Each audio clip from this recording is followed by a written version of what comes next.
नमस्कार। प्राचीन भारतीय इतिहास की इस दिलचस्प चर्चा में आपका स्वागत है। आज हम इतिहास के एक ऐसे पन्ने को पलटने जा रहे हैं जिसे सच में प्राचीन भारत का एक गेम चेंजर या बहुत बड़ा टर्निंग पॉइंट कहा जा सकता है। हम बात कर रहे हैं 6ठी और 5वीं शताब्दी ईसा पूर्व की, जब उत्तर भारत के गंगा यमुना के मैदानों में एक बिल्कुल नई वैचारिक और धार्मिक क्रांति ने जन्म लिया। आज के इस सफर में हम बौद्ध धर्म की उत्पत्ति, उसके विकास और उसकी उस गहरी विरासत को डिकोड करेंगे जिसने न केवल भारत बल्कि पूरी दुनिया को हमेशा के लिए बदल कर रख दिया। तो चलिए शुरू करते हैं।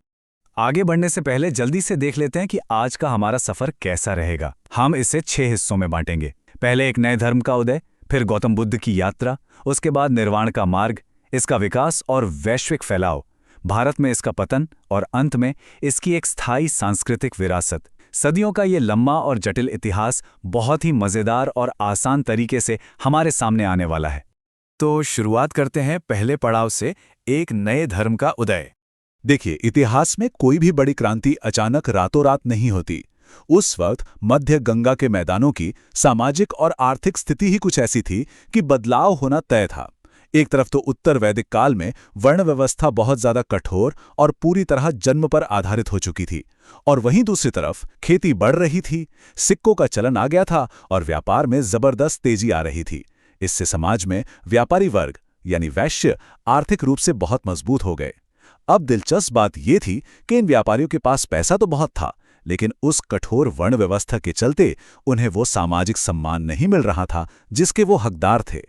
पुरानी परंपराओं और नई दौलत के बीच के इसी टकराव ने एक ऐसे नए धर्म की मांग पैदा कर दी जो सबको बराबर का हक दे सके। अब आते हैं दूसरे हिस्से पर, गौतम बुद्ध की अपनी यात्रा। इस महान दर्शन की नींव रखने वाले गौतम बुद्ध, जिन्हें सिद्धार्थ और शाक्य मुनि भी कहा जाता है, उनका जन्म 567 ईसा पूर्व में लुम्बिनी के एक राजघराने में हुआ था। वो एक गणतंत्रीय राज्य में पले बढ़े थे, इसलिए समानता के विचार उनमें बचपन से ही थे। उनके पिता चाहते थे कि वो एक महान राजा बने, इसलिए उन्हें महल की सुख सुविधाओं के बीच ही रखा गया, दुनिया के दुखों से बिल्कुल दूर। लेकिन 29 साल की उम्र में उन्होंने वो आलीशान महल छोड़ दिया। 35 वर्ष की आयु में बोधगया में उन्हें ज्ञान यानी एनलाइटनमेंट मिला और 487 ईसा पूर्व में कुशीनगर में उनका निधन हुआ। एक राजकुमार से द एनलाइटन्ड वन बनने तक का ये सफर सच में असाधारण है। लेकिन जरा सोचिए, 29 साल की उम्र में ऐसा क्या हुआ होगा जिसने उनकी जिंदगी की दिशा ही पलट कर रख दी। जब सिद्धार्थ पहली बार अपने महल से बाहर निकले तो 4 ऐसे दृश्य उनके सामने आए जिन्होंने उन्हें भीतर तक झकझोर दिया।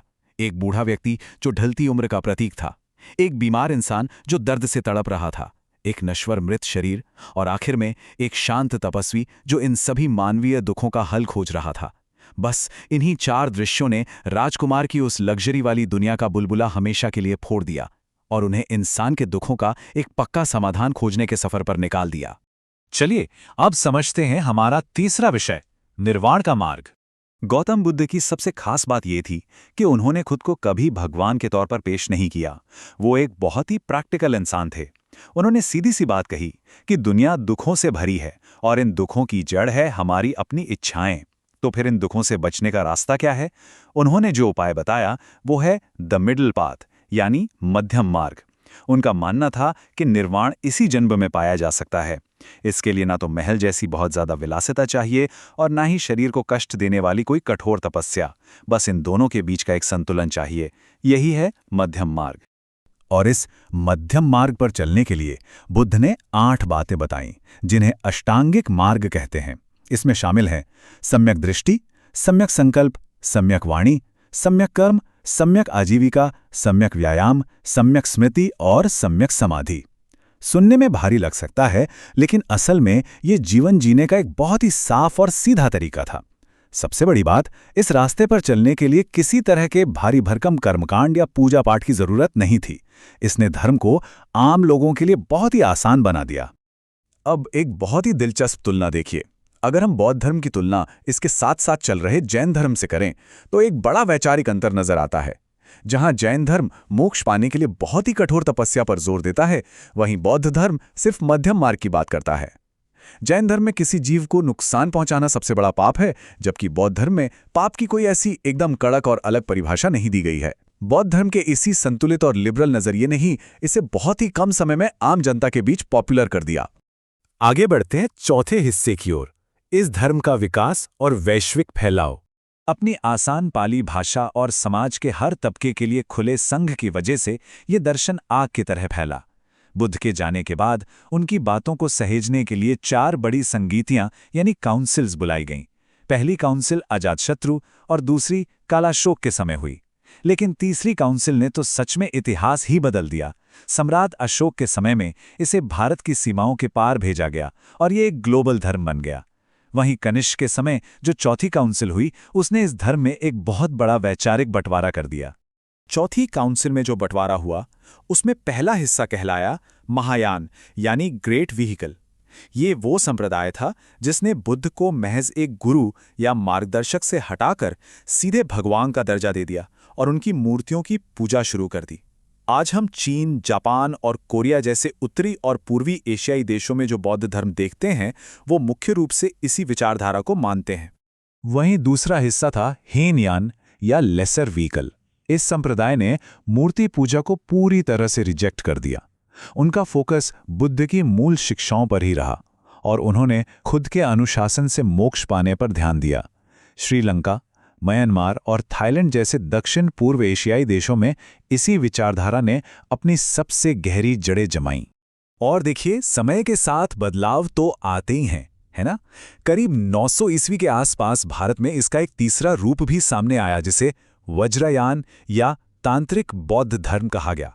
इसमें कई तरह के जटिल अनुष्ठानों और रहस्यमयी ज्ञान को शामिल कर लिया गया। ये इस बात का एक बेहतरीन उदाहरण है कि कैसे कोई भी दर्शन समय और हालात के हिसाब से खुद को बदलता रहता है। एक और अहम बात, शुरुआत में बुद्ध की जो भी शिक्षाएं थीं वो सिर्फ मौखिक थीं, यानी उन्हें ज़बानी याद रखा जाता था। लेकिन बाद में इन्हें व्यवस्थित करके पाली भाषा में लिख लिया गया, जिन्हें हम त्रिपिटक कहते हैं। इसमें विनय पिटक भिक्षुओं के नियम बताता है, सुत्त पिटक में बुद्ध की मुख्य शिक्षाएं या धम्म हैं और अभिधम्म पिटक उन शिक्षाओं का बहुत ही गहरा दार्शनिक विश्लेषण करता है। अब आते हैं 5वें और शायद सबसे हैरान करने वाले हिस्से पर, भारत में इसका पतन। यहाँ एक बहुत ही बड़ा सवाल उठता है। इतिहास का ये एक अजीब ही विरोधाभास है कि जो धर्म दुनिया भर में फैला, करोड़ों लोगों की आवाज बना, वो 12वीं सदी तक आते आते अपनी ही जन्मभूमि यानी भारत से लगभग गायब कैसे हो गया। इसका जवाब इतिहास की कुछ गहरी परतों में छिपा है। अगर हम बिल्कुल निष्पक्ष होकर देखें तो इसके पतन की वजहें खुद इसके अंदर ही पनप रही थीं। हुआ ये कि बौद्ध भिक्षुओं ने आम लोगों की भाषा पाली को छोड़कर विद्वानों की भाषा संस्कृत को अपना लिया।